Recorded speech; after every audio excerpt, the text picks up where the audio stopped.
Call our meeting to order for Coronation Town Council, September 23rd, 2024, 7 o'clock. We have an agenda in front of us. It wasn't called to order. I'm just gonna say there's just, Talk. excuse me. Changing that right now. And I'd like to add another in camera for property.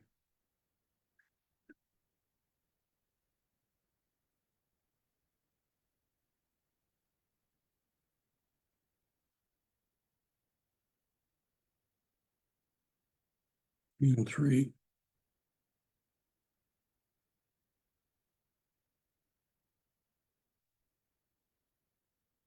There nothing else? Anybody sees on that? I'll move the agenda with the addition and the amendment. Brett moves the agenda. All in favor? Carried.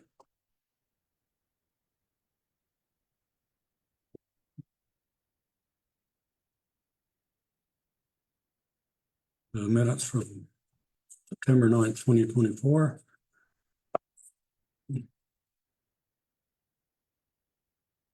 I see any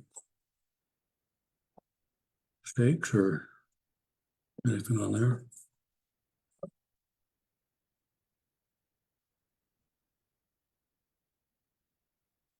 I didn't see. Any? I didn't, I can move them. Mark moves we accept them in favor. Carried.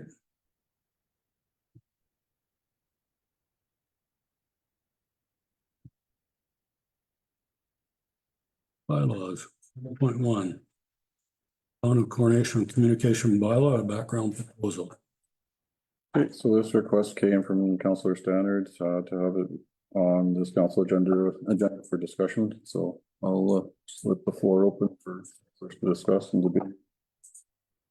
Yeah, I just brought it back because of the from the delegation last meeting that they don't think that we're getting the messages out enough, and maybe we're just relying on one source. So I just wanted to make sure that we're gonna try and get all the messages out to them as good as we can. So I know not everybody uses social media, not everybody reads the paper, so we gotta try and make sure we hit everything, I guess, but that's my biggest concern is because I always thought we were trying to be as transparent as possible, but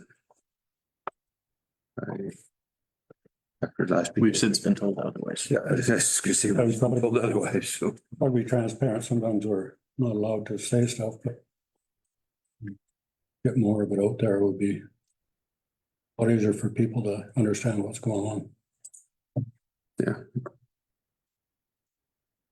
I thought even went back to maybe the newsletter again, boosting it up a bit more. I know we tried cutting it back to save money, but maybe we need to make it a 2-page again. I don't know.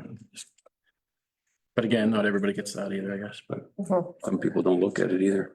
Not everybody, they're just paying their stuff online. They don't. That's what I mean, like not everybody sees it because it's on the back of the utility bill, so if Sure they enough. pay their utility bill online, they don't see it, so. Yeah, and so we do as much as we can through the utility bill on the back, but if we do have to add an extra page, then we can talk about that. And most of the highlights will go in there, like really important stuff goes in there. Facebook is mainly council meetings at this point. We do like advertisement on there. But not the more media stuff. We have been using the ECA review quite a bit, depending on how they report it. So yeah, I mean, those are our main avenues right now that we've kind of getting and using, but I don't really know other sources that we could utilize for the town. Do we put our meetings on our own website? We don't put them on our own website, they stay on Facebook. Yeah. We haven't downloaded them off of Facebook, we've left them alone, so we can't be, we're not messing with them or editing them or changing. Yeah. So they have. Some people are quite against Facebook and well, like going on it, maybe they would go on. Yeah, and I've also been kind of trying to figure out a way to get them on our town website. The only issue is the space, because it does take up a lot of data. So we'd have to figure out how to post a large amount of, so each video is quite large. It's not small. But I mean, if it's something that council wants to look at, we can look at cost to having an online cloud storage for, and then we'd have to maybe make some sort of policy based on how to rotate, how many council meetings we keep online. Mhm. We still keep the paper copy of the agenda, so to speak, through the digital, but I mean, we could quite easily provide a copy in the office. I don't think we want to get into printing hundreds of copies, but we definitely have a copy readily available here, but That would get quite I've expensive. never been asked for a copy of it, so. I mean, it wouldn't take us long to print it off. Yeah. But then, you'd have to just print off kind of on demand, because if you print off 100, sometimes there'd only be 2 or 3 people would look at it. Yeah, and I would probably say it'd have to be a case by case. I was just gonna say, I would leave it at a case by case. Case by Say so. You can always just email it to them as well. Don't have to print it. So, I mean, we do have a lot of methods of being Mhm. out there, just. We don't have, I don't think we're ever gonna be able to cover every basis, so I don't think. And then we'll put in here who can actually talk about stuff like the CAO, the mayor, deputy mayor, councilors, who does get to talk about any some of the stuff we make. Like some places, they just let they have a communications director and the CAO and the mayor are the only ones that are supposed to talk. Yeah, and I believe our policy right now reads that the mayor is the liaison for communications for the public. Yeah. The CAO is to, provide information. We're allowed, but it's mainly the mayor's first point of contact. And council as a whole, but most of the direction will come through that.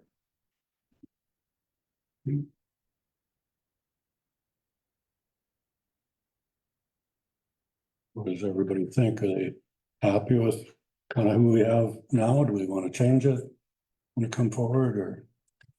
I mean, I wouldn't say it would be a bad idea to review it because it is a bit older, one of the old policies and documents, so it doesn't need to be updated regardless. So I think it should be something that is brought back to council anyway for discussion. I think it was made in 2015, somewhere in there. So it should be updated anyway. It is quite old. Just about 10 years old, yeah. Time does go on. And that's one of the things that municipal affairs did say, is we just have to keep cycling through and we'll just bring it forward and just has to have discussion. You don't even have to change anything as long as, if there's discussion on it, council's still happy with it, then it's fine, but I'd just like to see new dates on it. Just keep them current, basically. Do we have anything else to put in? No. So we should bring back the policy then. Yeah. To our next meeting. So we can, Administration to prepare a bylaw? it's pretty, we should do update the policy first and then, Yeah, let me do some digging. I'll bring back what we have and then we can go from there and figure out. Okay, make a motion of that? we can, yes. we can- Make the motion. All in favor? Carried. Old business, 8.1. 2024. Director of Emergency Management. Okay, so I did write out a bit more detail here because I've had a little bit more time to talk around it. So I'll just read off what I wrote. So the community report for September 18th, 2024 emergency response. As your Director of Emergency Management, Chief Administrative Officer of the Town of Carnation, I'd like to provide a comprehensive update on the significant events of September 18th, 2024. On this day, our community was challenged by 2 critical incidents: downed power poles and a gas leak at the Coronation School. These events tested our resources and emergency personnel across multiple fronts. Thanks to the swift and coordinated efforts of our team and our community members, we were able to minimize the property damage and most importantly, avoid injuries or loss of life. Incident 1, down power poles and telecommunications disruption. Approximately at 9 a.m., a 911 call alerted us to a power pole that had fallen, which ended up being 2. Causing telecommunications lines to drape across the roadway. Initially, it was suspected that a semi-truck may have crashed into caused the incident, but after further investigation, it became clear that the sagging overhead power lines, not the truck, were the root cause. This was a serious hazard as the power lines were live, and remained live for 4 hours roughly. Town staff followed by RCMP and then the Coronation Fire Department all immediately responded, securing the scene to prevent further risk to life, property. ECHO was mobilized on site to de-energize the lines and begin repairs. The cause of the sagging lines is still under investigation by the RCMP. And while the restoration of the power went smoothly, the complexity of the telecommunications repairs resulted in a longer anticipated service disruption. TELUS technicians worked tirelessly over the first 2 days, and then they, I believe, finished up finally today. There were still some complications with wires that had been stretched, so they were going and they're trying to repair the stretched wires for each one. So they were, sorry, I lost my spot here. We were deeply grateful for both ECHO and TELUS for their professional handling of the situation, ensuring the community remained connected as best as possible with the minimal disruption with what they had. Incident 2, gas leak at Coronation School at approximately 2:19 p.m. and 911 call was placed. While the incident occurred while an equipment operator was working on the construction of the new inclusive playground at the Coronation School. A gas line was accidentally struck, resulting in a major gas leak. The line was initially believed to be abandoned, but this assumption proved incorrect, posing an immediate risk to students, staff, and nearby residents. Given the severity of the situation, the evacuation was safely initiated to protect everyone in the school and the surrounding area. The prompt action prevented harm and ensured that no one was exposed to the hazardous gas. Specialized equipment and training personnel were needed to safely contain the leak, as the risk of fire explosion was significant. ECHO gas crews responded immediately, using their expertise to shut down the gas line and secure the area. We also were fortunate that the northeast wind was in our favor, dispersing the gas and preventing it from pooling and mitigating the danger. Thanks to the coordinated efforts of all involved, we were able to prevent a dangerous escalation of both incidents. The community's cooperation and understanding were invaluable throughout these emergencies, and we were grateful for the dedication of our emergency services, ECHO, TELUS, and staff who acted with precision and professionalism. Moving forward, we will continue to review and improve the emergency response procedures to ensure that the safety and well-being of all of our residents, our top priority, remains the protection of lives. And I thank you all for continued trust and support during these challenging times.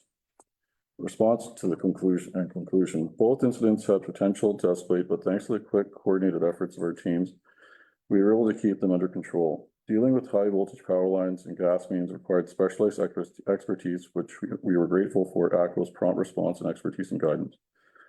By 5:55, both situations were contained. They weren't quite over, though ECHO crews remained on site into the evening and to ensure everything was safe.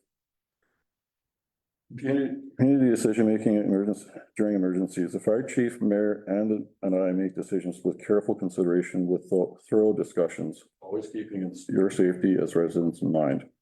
While some decisions may seem inconvenient, they are made with the sole purpose of protecting lives and ensuring the well-being of all 900 residents. In a small community like Coronation with limited resources, we must make the best possible choices with what we have, always prioritizing safety. Are our decisions perfect? No. But every action is taken with the best interest of the community in mind. We are not experts in every field, but we learn and improve from every experience. Collaboration and clear communication are key in emergencies. Spreading misinformation or divisive comments on social media can hinder progress. The town is committed to providing timely information as situations evolve. Please remember, we use multiple methods to keep the community informed during emergencies, including phone calls, in-person updates, notices, social media posts, and megaphone broadcasts if needed. Social media, while helpful, is a secondary source of information. During emergencies, our small team is focused on the direct response and may not always be able to provide consistent updates online. However, when possible, we will share updates to keep everyone informed. Community support and recognition. To everyone who played a part in addressing these challenges, we thank you for your cooperation and support. Your support were crucial in managing the situation and ensuring a positive outcome. We greatly appreciate your willingness to work alongside emergency services to protect the safety of our families and our neighbors. I want to extend a heartfelt thanks to every resident who cooperated with the town staff and emergency crews. Your prompt response in evacuating the areas prioritized the safety of children and the elderly, and supporting emergency responders allowed ACCO and TELUS to work efficiently without delay or hindrance. The unity, calm, and resilience shown by our community were truly commendable. A special acknowledgement goes out to the dedicated town staff, Elaine, Barry, Candace, Kelly, Lewis, Murray, Jared, and Trace, for their exceptional efforts in securing both affected areas and providing timely updates when possible, and offering crucial support to emergency crews and residents. Our firefighters, Chris, Dina, Albert, Brett, Clarence, Keith, Jacob, Jackie, and Kathy, who worked tirelessly on the front lines. Your unwavering commitment to protecting our community is nothing short of remarkable. Your efforts in safeguarding the school and ensuring the safety of our children were truly extraordinary. And your swift response during the ghastly evacuation demonstrated unparalleled professionalism. The attention to detail shown when responding to the down power poles, securing an area and mitigating with further risk was yet another testament to your dedication. You approach each challenge with courage and precision, whether it's battling the elements of facing dangerous situations or coordinating with emergency crews. While your contributions may sometimes go unnoticed, the impact of your bravery and hard work ripples through the entire community. We must always remember to honor and celebrate the vital role you play in keeping coordination safe. Your actions not only protect lives, but also provide peace of mind to every resident, knowing that we can always count on you in times of need. The sense of security you provide is invaluable, and for that, we are deeply grateful. Our heartfelt thanks goes out to the RCMP officers who played a crucial role in ensuring the safety and security of our community during these emergencies. Your professionalism, quick response, and coordination with other emergency teams helped to maintain order and calm in what could have been a chaotic situation. From assisting in the evacuation process, managing traffic, ensuring the safety of the surrounding areas, your presence was vital. The dedication and bravery you show in every situation does not go unnoticed.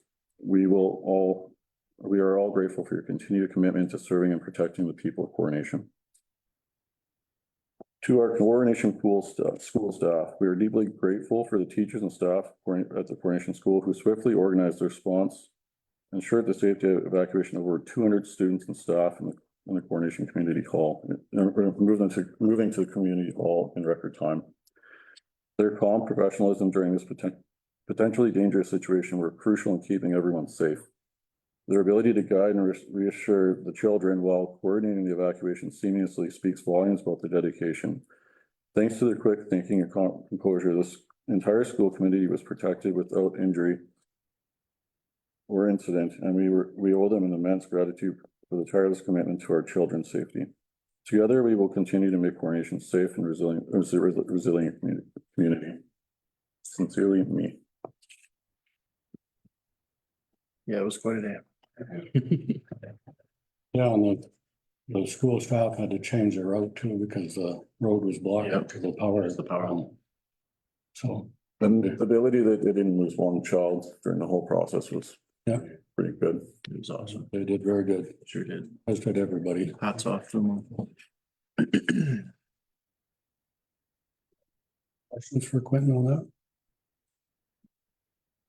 I'll accept it as information. That moves to accept that as information. All in favor? 8.2, Chow Now Food Trailer. Okay, so this was another requested item by Councillor Stannard. As of today, we had 5 inquiries over this last year in the trailer, which kind of took some time, but I feel that we are going to have to move forward with posting that into an auto trader and getting that posted out more so. At one point, I did have up to roughly 3 people looking at it and getting back to me, and then there's a lot of questions and photos that went back and forth, but and then it was a little bit of a lull, and then another person showed up, and then this last person. So the last person did look at it for about a month and then decided they were not able to get financing and didn't want the trailer anymore. So yeah, so it has maybe been a little bit slower going than I anticipated to try and get it out of the shop, but it is sitting in town, in the town Mhm. storage shop, and it has been there since we purchased it. So it has been sheltered and it hasn't been damaged, it's been locked away, so. What about like an auction, like reserve bid or something? We could talk to Mitchell. I guess we could try the auto trader and stuff first. I could talk to Mitchell, might be able to get rid of it quicker for us. They did pretty good with some of our equipment. I don't know if we'd get as good a return on it selling it now until selling it, say, at an auction in February or March. We wouldn't probably be able to get it into auction till then anyway. Yeah, Uh, that's the kind of thing where, people aren't really looking to buy a food Yeah. trailer right now. so, I mean, I can talk to Mitchell auction. Find out what they think. Still can't hurt to put it in the Oh, no, auto trader and no, Kijiji. that's right. Absolutely. Yeah, I just wanted an update on that because I know we talked about it here about 6-7 months ago. Nothing, yeah, just hadn't heard an update. So Motion to put it in Kijiji and Don't need a motion to put it in GG or post it. You need a motion to talk to Mitchell Allen though. we should have. Like, we can just leave it as a discussion for now. We don't have to put it in as an actual item yet. I can talk to them and see what they would praise it for. Just gather information about it. Yeah. Get back to Bring it. it back to next meeting. His information or You want to move information and and get more information, Council? yeah, I'll make that motion. Cody moves to get more information and accept this as information. All in favor? Carried. 8.3 Penrith Economic Partnership. Okay, again, this was asked to be brought back for discussion at the last council meeting. Yeah. Don't have much more to add. I would actually think we should probably wait till closer to November to decide anything for and see if some of their activities actually bring fruit or they're just talking and I think there was discussion, there was some good promise for the veterinarian and the driving school. sounded like. Still very hopeful. Yeah. The other night when I was at a meeting with George, it sounded like the veterinarian was. He's pretty very much- interested. Pretty much a for sure thing. The driving school is just on That's hold been put on hold because, the Alberta yeah, government. because of the government, because there's been a few schools that they have to deal with first before they will Only one. allow anyone in. So, but he said, once they get those ones straightened out, sounds like we're at the top of the list to open up one of them too. So Yeah, they fully support the project. It's just, apparently they've got a couple schools that haven't been following the rules very well, and so they're dealing with that, so they won't issue any new. so they're gonna penalize everybody that is following rules because some That's our government for us. by the vets being a sure thing, does that mean like October, I don't think there really is a timeline right now. March? I heard, like I said, due to harvest and stuff, and it's not just Stan, it's on the other side too. They were gonna talk about it again come fall.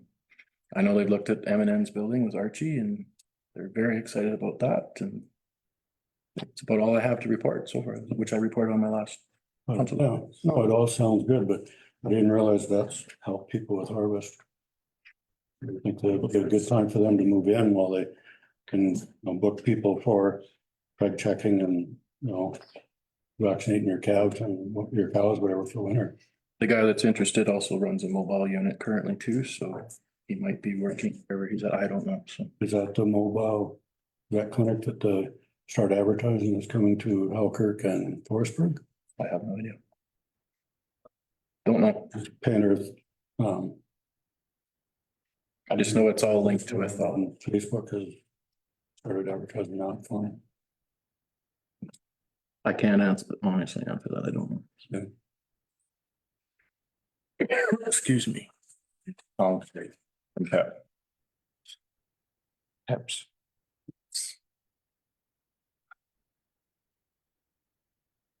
Yeah, we put it in as Pat Platt mixes it up with the other. Yeah. Yeah, Yeah, we got it.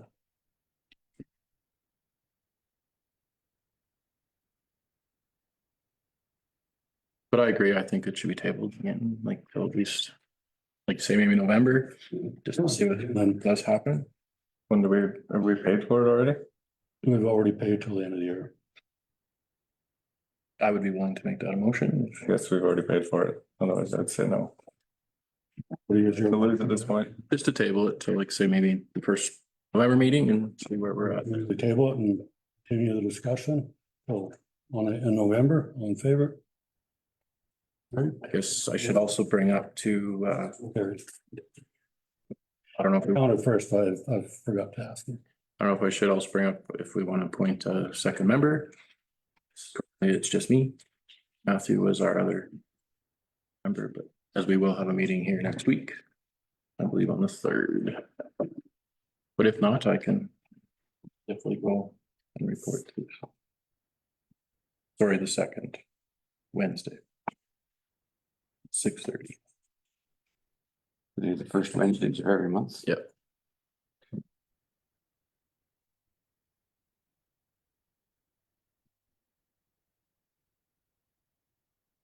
I can see if I can move something around and go with that one next week if nobody else wants to.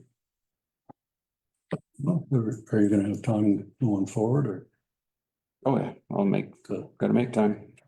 Okay, We'll have the reorg meeting at the end of August, October as well, so. We don't need a motion. Do we need a motion for that? Or is that just? You will need a motion, yes.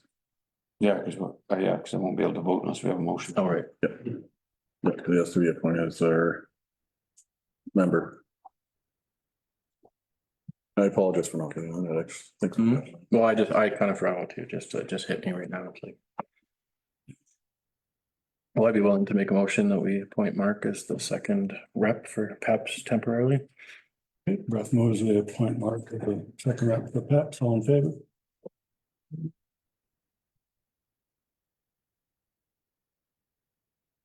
For a town hall meeting. This was deferred from last council meeting to this meeting. And then council had asked me to provide my recommendation and I provided it.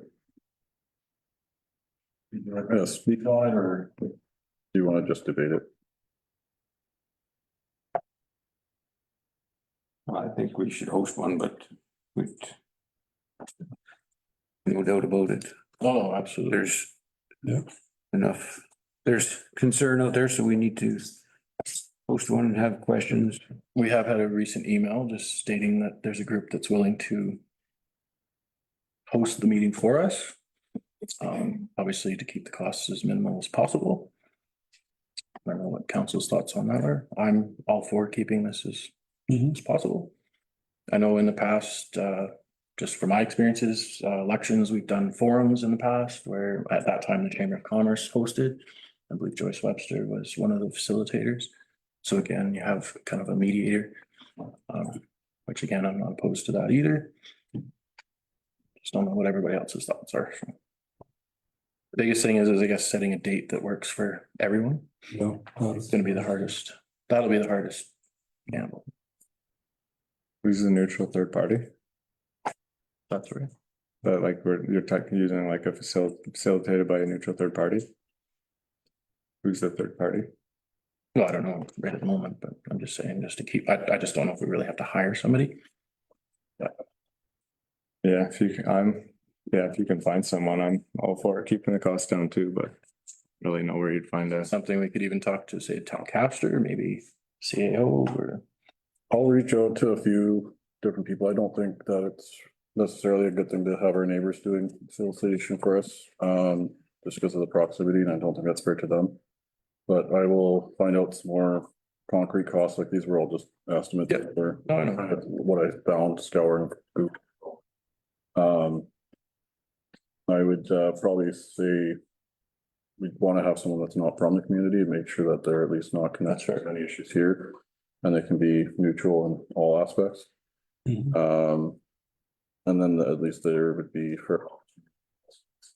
I can do definitely some more digging into that if that's what council wants to do. I've got some more concrete costs and a few names.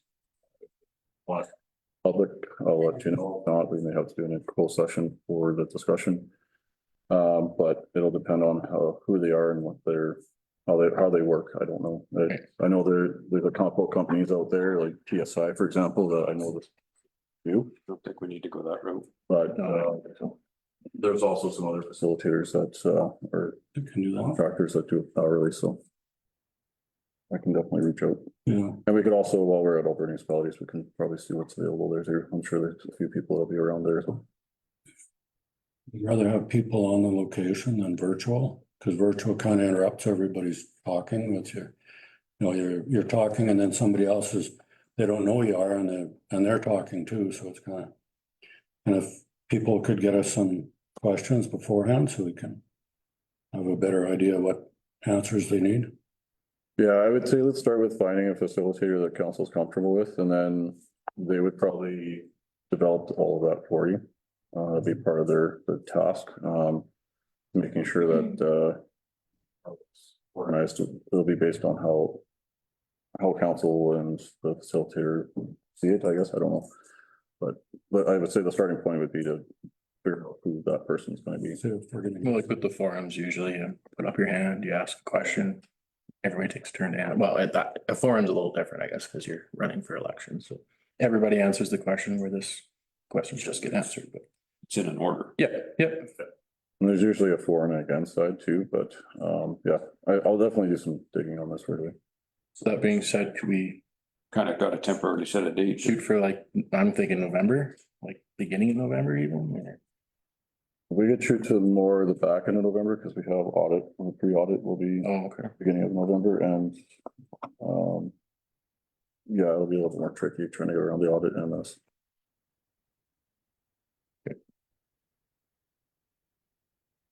and then it depends with everybody's availability or not.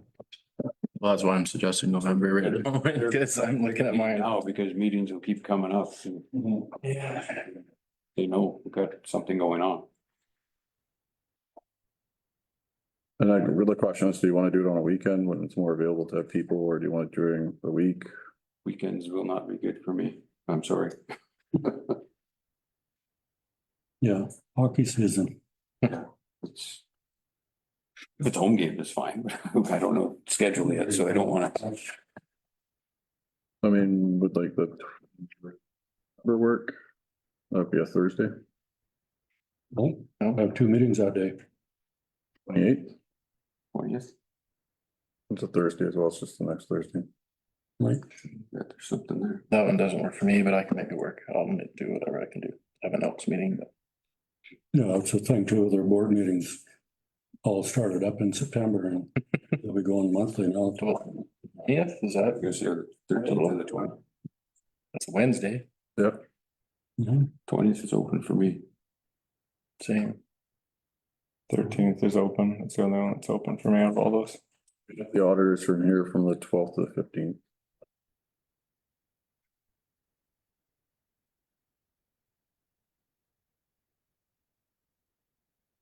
Is there another day, Cody, in that area that works better for me? What days are you like But the, like just any time and like after the week of the 11th to the 15th, I guess. If that's the auditors. I think the weekend, you said no, we only do weekdays though. I work that whole next week. I'm off the Friday. My second, Yeah, suppose that move. for the 25th to the 26th. 25th or 26th work for other people. 25th is probably council, We'll check that. but we could always change that too if we have to.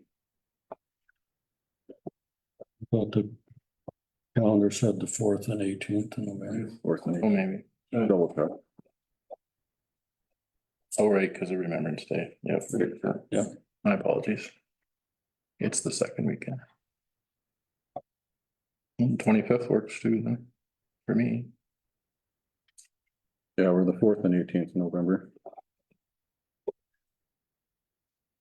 So we put the 25th, is it possible for town hall? Of course, it depends on everybody else's availability. That work for you, man? Yeah. Okay. Works for me. Monday the 20th. Okay, so we will need a motion to set that date and to look into getting somebody to facilitator. Motions. Okay, well, I'll make the first motion just to set the date for Monday, November 25th. 7 p.m. Set for 25th. Sorry? You want it tentative for the 25th or? No, it's just set for the 20th. Tentative, because with everything else, And that way, when you're talking to people, you have a date. and Yeah. Just get it done. okay. Brett moves to tentatively go October 20 or November 25th. All in favor? Carried. Now, need another motion to look into third party facilitator. Yeah, I'll make a motion, Quentin looks into third party facilitator for town hall. If we can, bring it to next council meeting or as soon as we can. Yeah, I should be able to find out pretty quickly. Yeah, okay. All in favor of Cody's motion? Okay. 8.5, Penrith Regional Waste Membership Approval. $5,000 payment to Penrith Economic Partnership for 2024 year. Okay, and this was an item that was tabled the last council meeting, brought back for further discussion. This was a presentation made by Simpson, who is the Secretary Treasurer of the Penrith Regional Waste Board.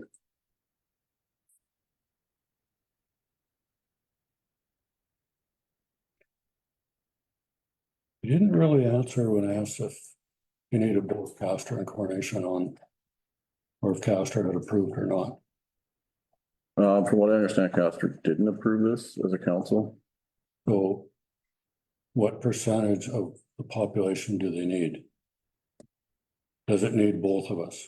I thought he said just ours, didn't he? I thought so too. It's majority, I thought. Yeah. Majority, so if the town passes. No, it was a 75 or 80%. So it's not just a majority. Yeah, so if coordination doesn't approve it, then they would not get 75,000.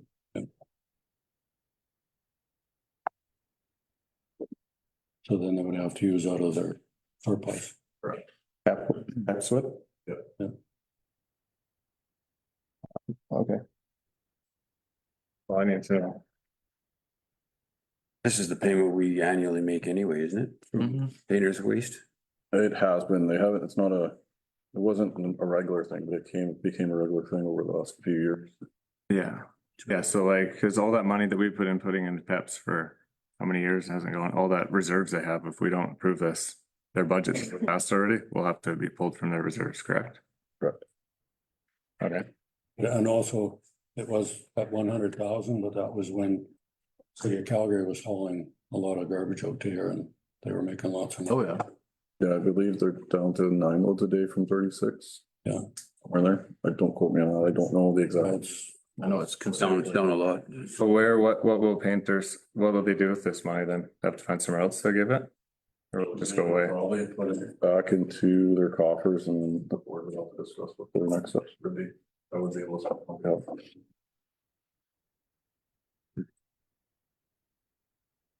Yeah, I thought he mentioned it would sit in trust or something. yeah, a lot less trucks, but it sometimes. Oh, in trust, like as far as, Sometimes it seems like you drive to Castor and you'll see three. But not like when there was 36 coming. So would that money still make its way back into the community eventually? Or is there a chance it does not?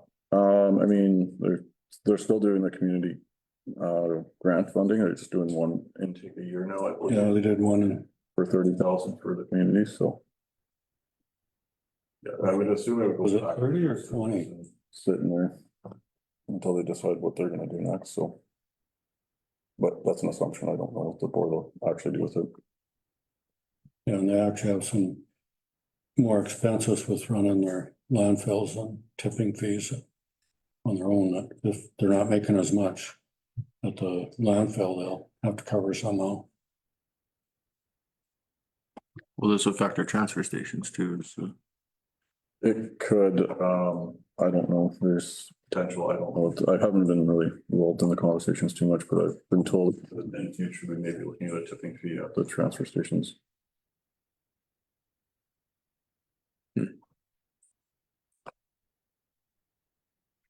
yeah, that worries me too.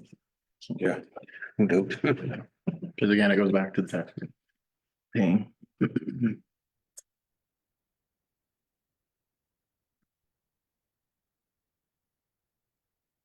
The more they give away, the more it's gonna cost in the long run, I'm Well, I sure. understand that too. Well. Yeah, some people think they'll need tipping fees and they'll need extra. Costs that way, so, That won't go over well. no,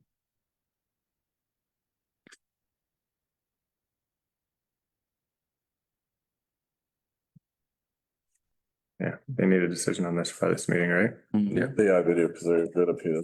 I think the year ends here for March Tomorrow. or October, sorry, October 1st. They have to have everything figured out.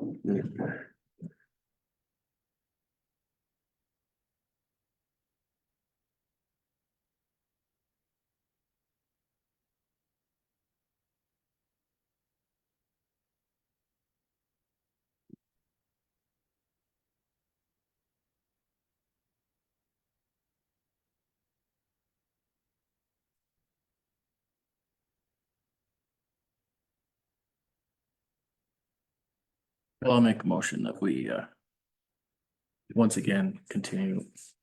Make the payment of 75,000 for Painters Waste to the Painters Economic Partnership. Whatever it says 2024, it'll be 2025. This would be for the 24th. Oh, is it 24? Yeah. before, yeah. This is for this fiscal year. Sorry. I will make it. Anybody have any more discussion or?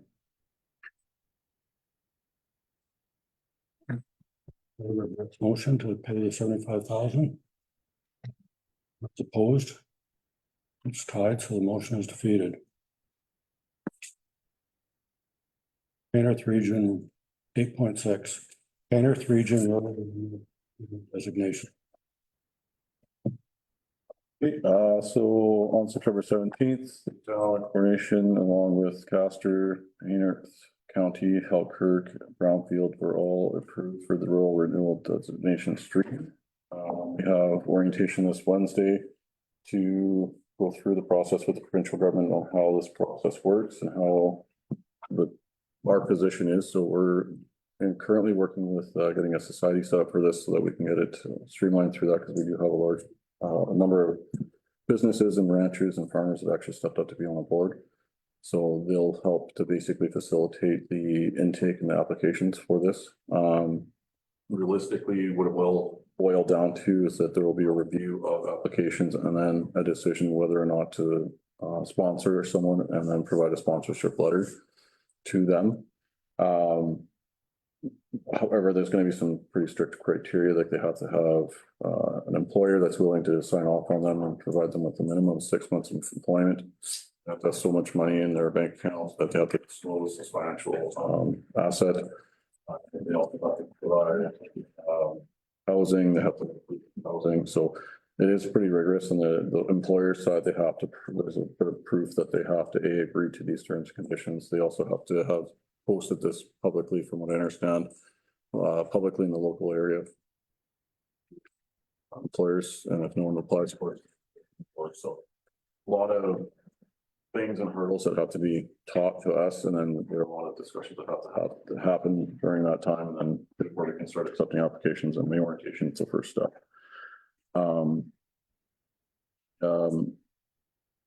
The biggest part of this program would be working with the provincial government. There is a very big chance that the federal government will actually decrease the amount of intake for international immigration.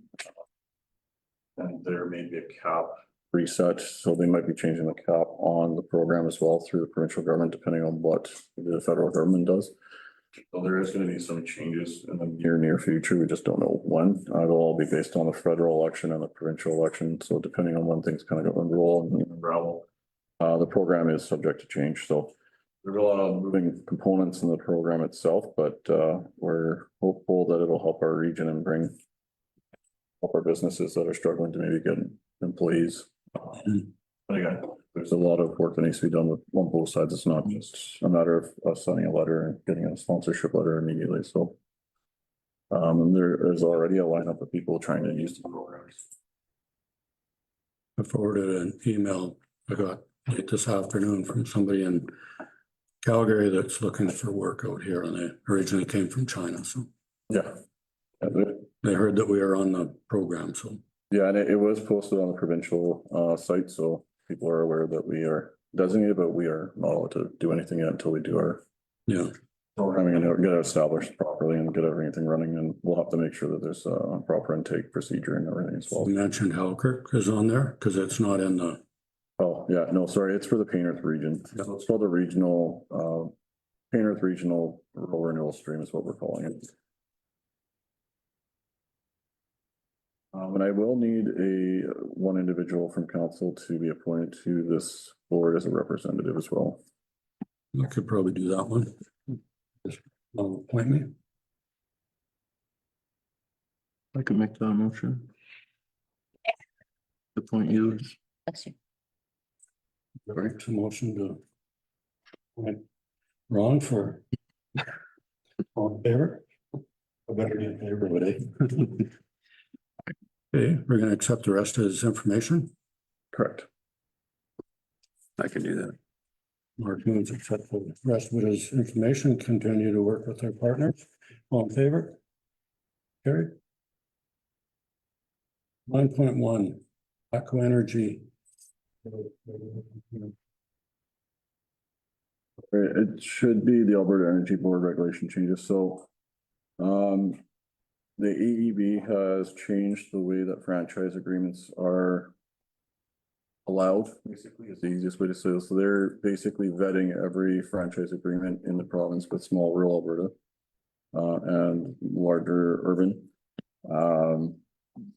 Basically, what we have to do is re-sign our current franchise agreement with ACO Gas and Pipelines.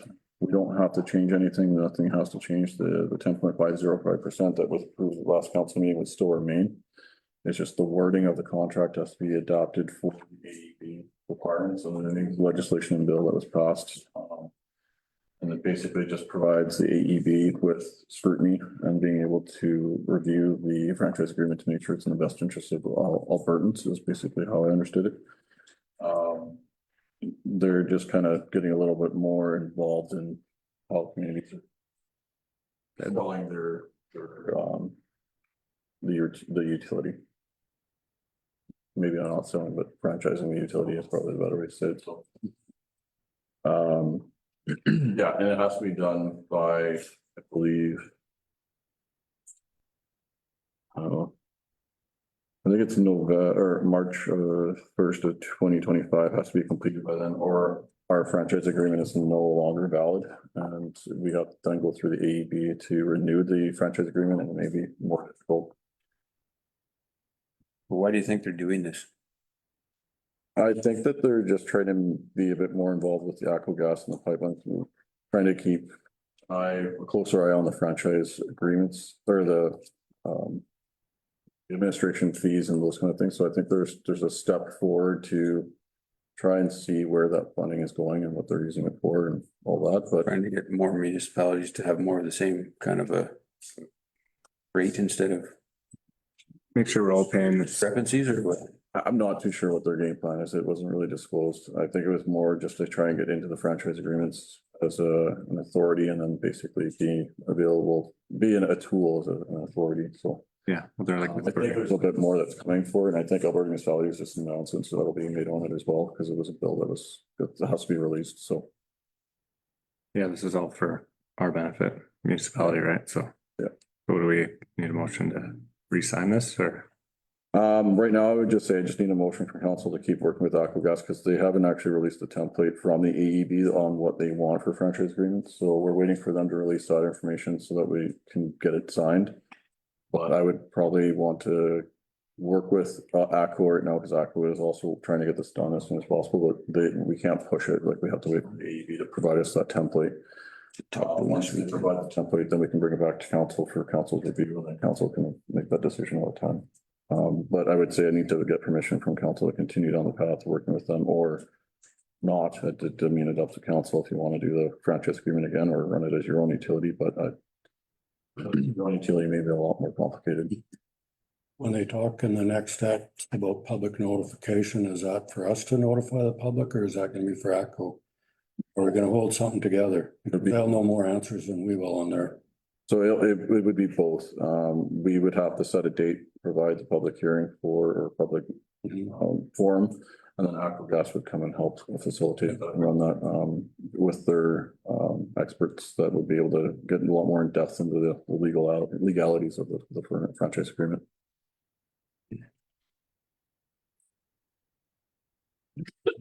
Process going, that's for sure. Yep.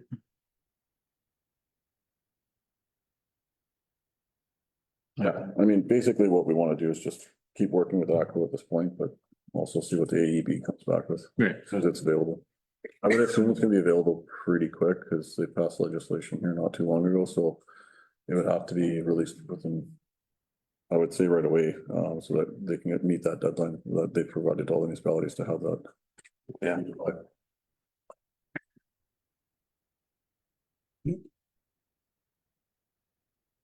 Figuring how well they work together. We'll continue working well with them. Mm-hmm. We wouldn't have the resources and. And that was the thing too, back when wasn't so much a town, but when they had the power lines blew down in the snow and ACO could bring people from all over the province to here as soon as it quit snowing, they could go to work on it. So Well, even the incident last week, I was told it was the crews that came to help us were actually diverted from another job site they're going to. And due to the circumstances, and thankfully they had poles and they just from power ordered them here, thankfully, because otherwise, yeah. building or repairing something, but. Yeah. Well, somebody want to make a motion? Sure, I can move that we work with ATCO and be back when we need some more. Excuse me. As we continue working with ACO to get this done and get the information out, we're all in favor. Carried. Reports, council reports.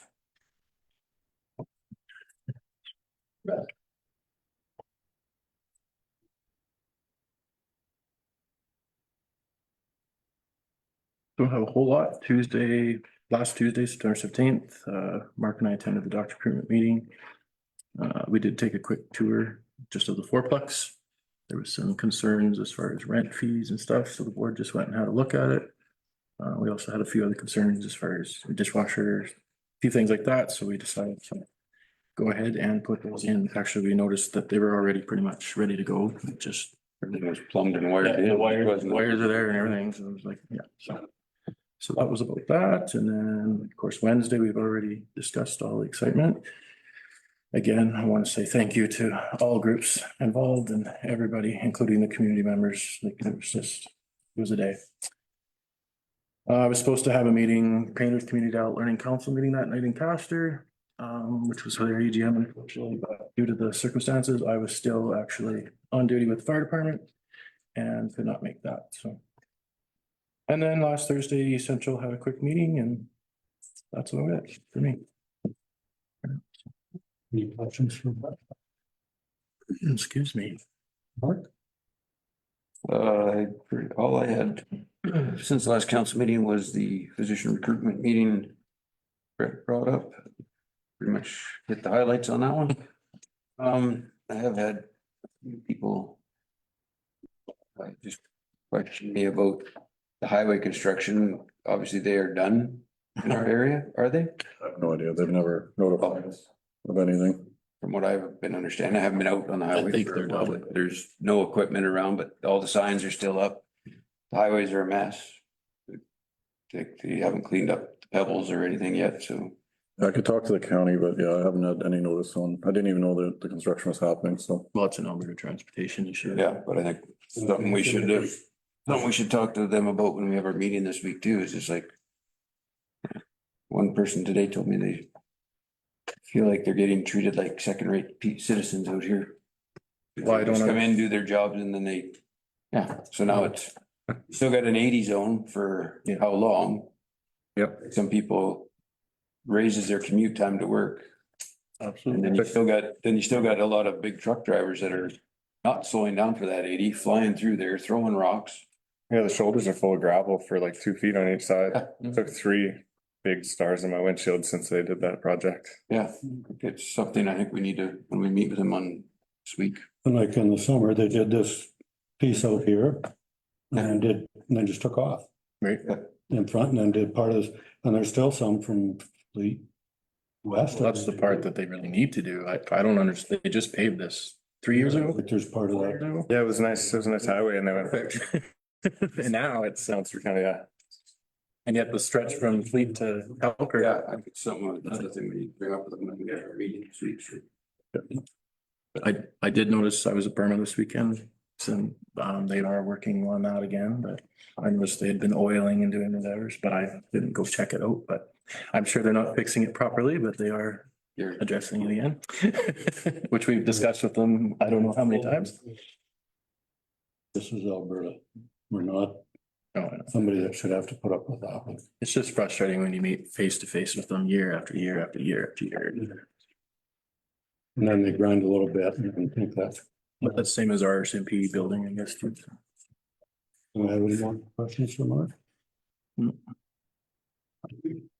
I had a Parkland Regional Library meeting. I couldn't attend. I was at work.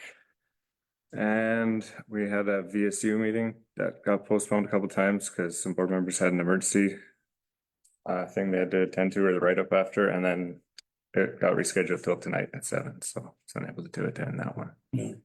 That's all I had since last meeting.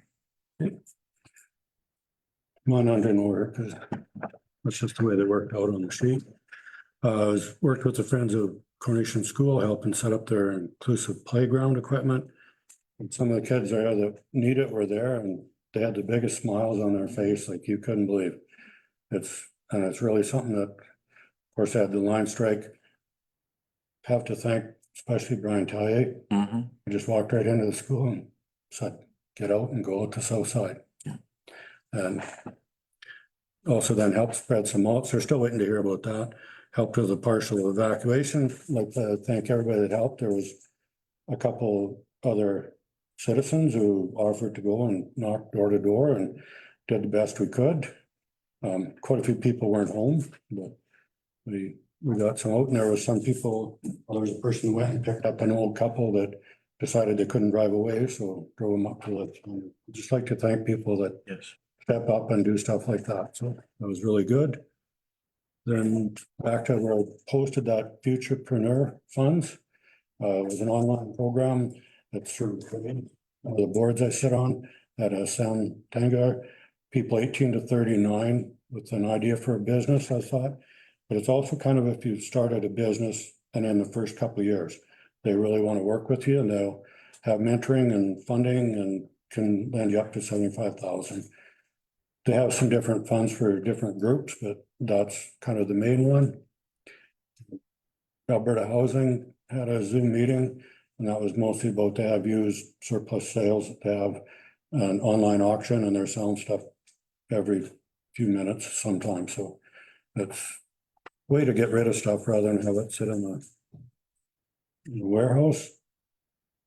Got the Alberta Council's Alberta Carbon Capture Advantage webinar. It was actually quite interesting. The guy that presented was Adam Sweet, and they work with the Alberta carbon, the industrial carbon price, not the consumer carbon price, which Alberta put on in about 2007.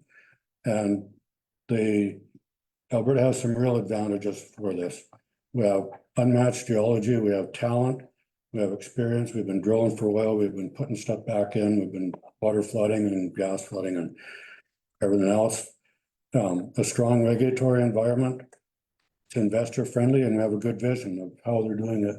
And they have some quite large projects and some small projects that are coming along.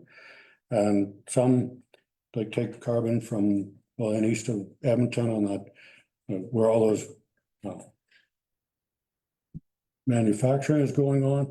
And they have a carbon pipeline, they take it out and inject it into, some's into oil fields that you can then enhance the oil recovery for 20 years. And some are just into aquifers or whatever. They are trying to talk about who, if it did leak, who should be responsible for it. Not me. But, and that's the thing, they're proactively looking at ways of dealing with stuff that may come up. And, you know, that's probably the only way we could try to get to carbon neutral by 2050, because you're taking this extra out of the air and putting it in. And I think it's really good because the money is invested in Alberta. It's not laundered through Quebec or California carbon credits. Also had an email mentioned the East Central project. And what was that? Because the one I Googled, it said something about, like, they didn't really say what it was. It said East Central project. That was the one you received from Minister Holmer's office, or? Yeah, So that email is basically, they want to meet with all the mayors in the East Central region to discuss medical, and physician recruitment. So they're only meeting with mayors and not meeting with any other Yeah. elected officials or the CAOs. I'll have to get Brett to brush me up on some of, and Mark. Yep. Because you're on the physician recruitment. Yeah.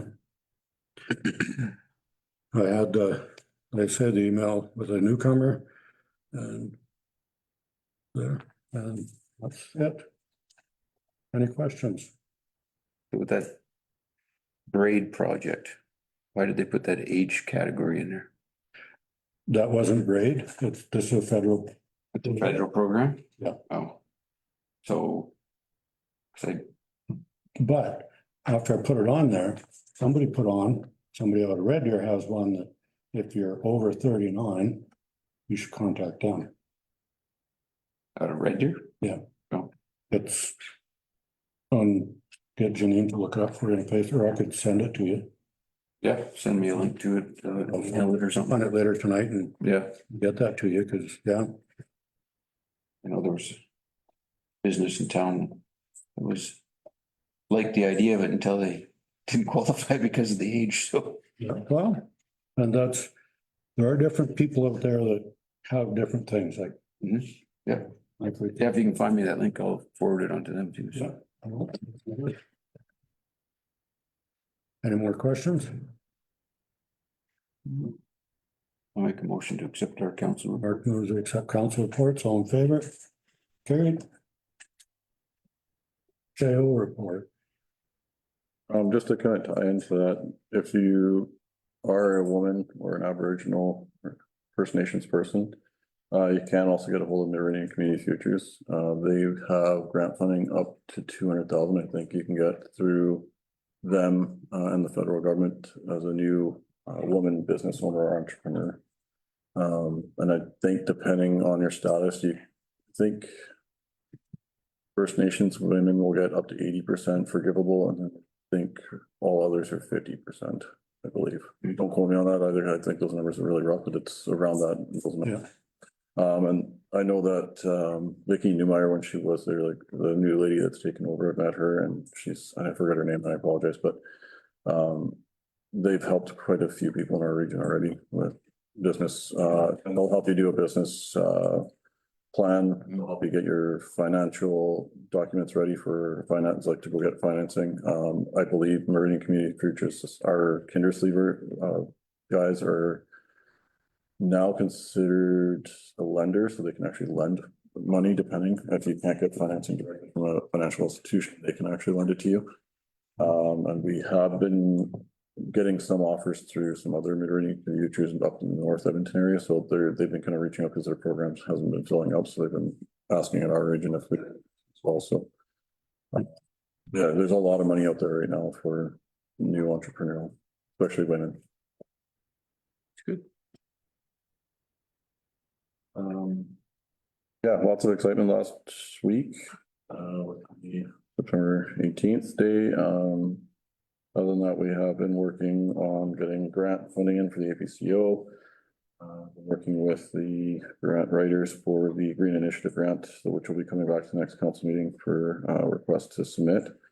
That would be for that $10 million grant loan from the Green Initiative Fund to do the arena. So we've been working on that this last week and a half. We also set the dates for the interim budget this last week, and we also talked to Affordable housing, we're kind of getting towards that class B estimate process now, trying to get to some sort of layout design to get out for an RFP.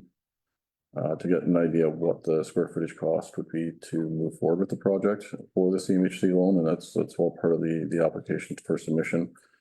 We can't submit the application without actually knowing that class B estimate, so. We have also, last council meeting, council approved to get an extension on that and try and get a little bit more funding to continue that program and project.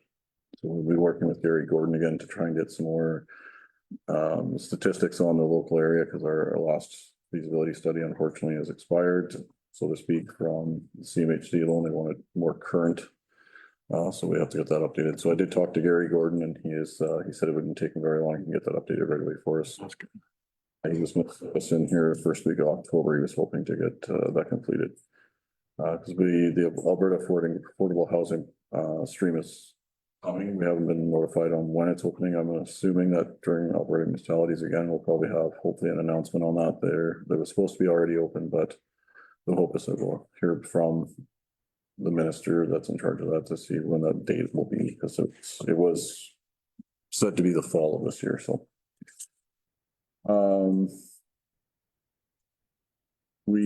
I have been in contact with Circular Materials for the new recycling program that's provincial wide. I've been working with Kevin McDougall at the Penrith Regional Waste to try and figure out how that works. It's a quite expensive request from the provincial government for what we have to provide, so it's going to take a number of days to get that all gathered and submitted to them, because they want a lot of information. So we're hopeful that we can get through that, but we're slowly plugging. Is our grass clippings gonna be part of the recyclable stream? I'm not gonna comment. I don't know. I'll put that in there. What? I know it's just mainly recyclable, which will save the municipality quite a bit of money. It's just a matter of, we have to provide a lot of evidence to them on what the costs are. So that's where we're at. It's just we're gonna have to pull invoices, we're gonna have to pull information. We're gonna work with E360. And then figure out how that all works, because it's gonna be an in and out. Lots of work on that, and we're still plugging away, and I forgot to add this on there, but we're plugging away on our regional management, emergency management, coordination with county and Castor and Halkirk as well. To update that information and hopefully get that completed by the end of the year here, so. Do I have any questions for Quentin? Border paving is also at the airport, so we do have paving being done there. Hopefully by the end of the week, they'll be finished and that'll be cleaned up out there, so. Good. The apron and taxi will be cleaned up. There will be a portion of it that's gonna be a bit more challenging, which was the really soft side on the west or the east side of the taxiway area where the hangars are. Oh, okay. It failed the compaction. Proper compaction, they're supposed to be getting me back with numbers, but they said it's not gonna be cheap and they won't be able to afford it into this budget, so it'll be a project we'll have to treat alone. The current status is they would have to take at least a meter of dirt out. Because it's all just saturated with water and a little high water table, but the aircrafts that are flying on them are not heavy enough to cause an issue on it. It's just so soft right now, so they're gonna try and clean it up and patch it for now, and we're leaving it. We don't wanna wreck what's there, because it is holding. But we'll have to come up with a game plan in the next few years to figure out how we're gonna tackle that portion of the runway, so. For the taxiway. Taxiway, sorry, apron area. The taxiway is fine, that paved, and then the area around the fuel cell that can, so. It's just more where the hangars are, because there's a really bad soft spot there that they couldn't mitigate. Well, I'm glad that's finally. And then they have done some pothole filling in around town they've started working on the deficiency work from last year that needs to get cleaned up, so. And they'll have that all done by the end of the week? They're hoping. Well, they got lots. If they get to it, they can. Well, they're supposed to be good the next few days, so that's good. TIIF project, we are still doing really well on that. So I have a meeting with them tomorrow for an update. Good. That's it. Well, I'll move to accept Quentin's report. That moves accept Quentin's report. All in favor? Carried. 11.1 accounts payable. I guess the internet out affected that.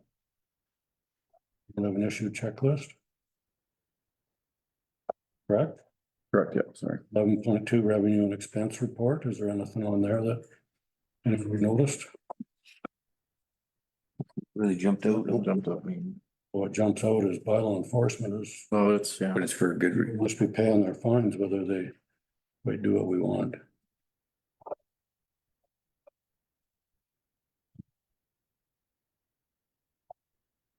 Well, sorry, I do need to comment on the dog attacks in town. So I did have a discussion with the RCMP today as well. We need as many people as possible to go and file a complaint with the RCMP. If they do not file a complaint with the RCMP, we cannot do anything.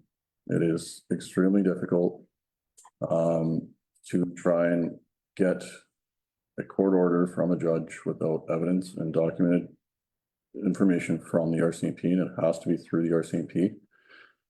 They do use our bylaw for the collection of that, but as a peace officer, but we cannot do anything with those dogs if we do not have people that step up and go deal with the RCMP and get their notice, their information, and have a written statement. Without a written statement, not get the judge to agree to anything. They want documented proof, and they will only accept it from the RCMP. And I was told today by that, and I called the courthouse, I talked to the courthouse. They basically said that the Justice of Peace wants it in that fashion, and it's the only avenue that you can get that to them in their hands. And they will, the RCMP are the only ones that can issue a summons to court through a charge. So they will charge an owner with an aggressive dog underneath the Aggressive Dog Act. But they cannot do that again without people coming forward. So the two that been causing some grief, obviously, are they removed? Because I heard they were today. I haven't been notified yet. Sure. They were running down the street yesterday. Yeah. Well, yesterday, I don't know. Saturday. So there was one of the attacks. I think they attacked again yesterday too. Yeah. Okay. Yes.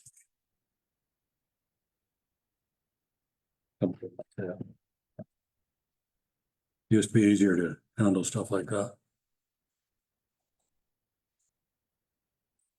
Okay, we were on the revenue and expense report. Got motion, discuss that. Accept his information, all in favor? Carried. Response 1, letter of ministerial order from Minister of Municipal Affairs, Rick McIver. Okay, so council's request to have an extension on the election or by-election for the 2024 for the vacant seat that was left from the last previous councillor. Minister McIver has signed off on the ministerial order providing council an extension to October 20th next year. Let me just We're 28. October 28th, sorry. So council does not have to hold a by-election at this time. The documentation is there for your review. We do have the original copies here for council.